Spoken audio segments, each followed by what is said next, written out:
L'Organisation de la défense des droits de l'homme et des peuples ODHP a procédé le lundi 16 mai dernier à la Bourse du Travail à Cotonou au lancement de la Semaine des libertés. Ces assises qui portent sur le thème « Droits de l'homme et droits des peuples au Bénin » permettront d'outiller les membres de l'ODHP pour une lutte efficace des droits de l'homme au Bénin. Droits de l'homme et droits des peuples. Qu'est-ce qu'on en sait? Qu'est-ce qu'on en dit?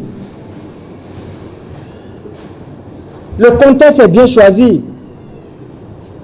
Parce que dans un combat, si idéologiquement vous ne savez pas ce pourquoi vous êtes en train de combattre, eh bien l'ennemi va vous vaincre. Parce que vous n'avez pas une boussole. Et c'est justement pour nous donner cette boussole. Nous, responsables de l'ODHP,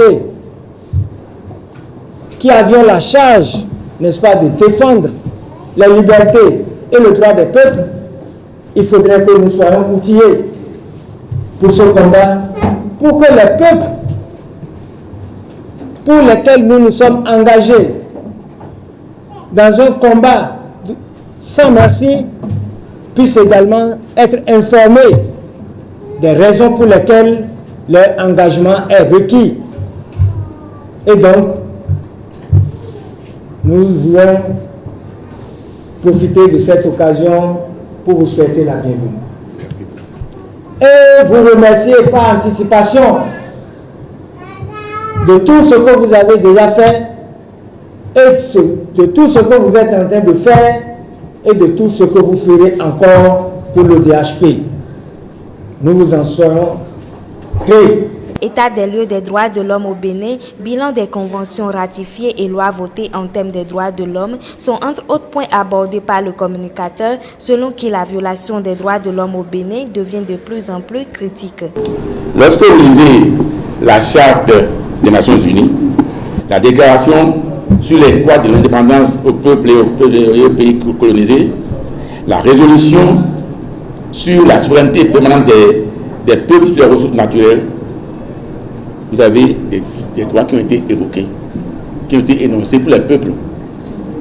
Par exemple, les peuples ont droit à la souveraineté sur leurs richesses. Vous avez des richesses, ça vous appartient. Vous devez les utiliser pour votre développement. Les peuples ont droit à l'usage de leur langue. Les peuples ont droit à, disons, produire chez eux. Les peuples ont droit à exercer leur diplomatie en liberté avec d'autres pays sans contrainte, etc., etc. Voilà un peu les droits des peuples. Alors, si on prend tous ces droits-là, comment est-ce que ces droits sont appliqués aux mises en œuvre au Bénin? Disons tout de suite que ces droits ont été l'objet de différents traités internationaux. La charte, le droit, disons, la déclaration universelle et autres droits, n'est-ce pas, jusque à, disons, à la charte des peuples, n'est-ce pas, de l'Union africaine. Chez nous au Bénin, qu'est-ce qu'on constate? Même alors que le Bénin a signé, ratifié tous ces droits-là, et certains sont mis dans leur test, eh bien, nos gouvernements ne font pas, disons, violent ces droits tous les jours. Et ceci dans l'ignorance ou dans l'indifférence des hommes, des citoyens eux-mêmes. Prenons un exemple très simple. Liberté d'association. Le 5 octobre 2016, le gouvernement a pris un décret interdisant les activités d'association d'étudiants sur le campus. Voilà. Et ce, alors parce qu'il y a eu une semaine plus tôt, il y a eu des bagarres, les étudiants ont demandé qu'on leur paie le bourse, etc. Il marche, pardon. Pour ça, on interdit.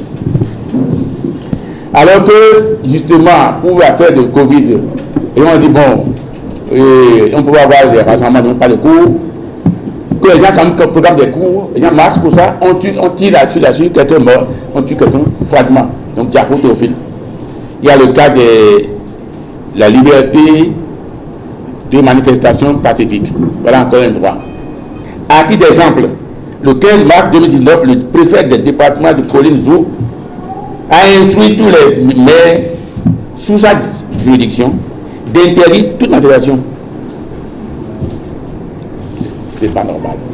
Chaque peuple a le droit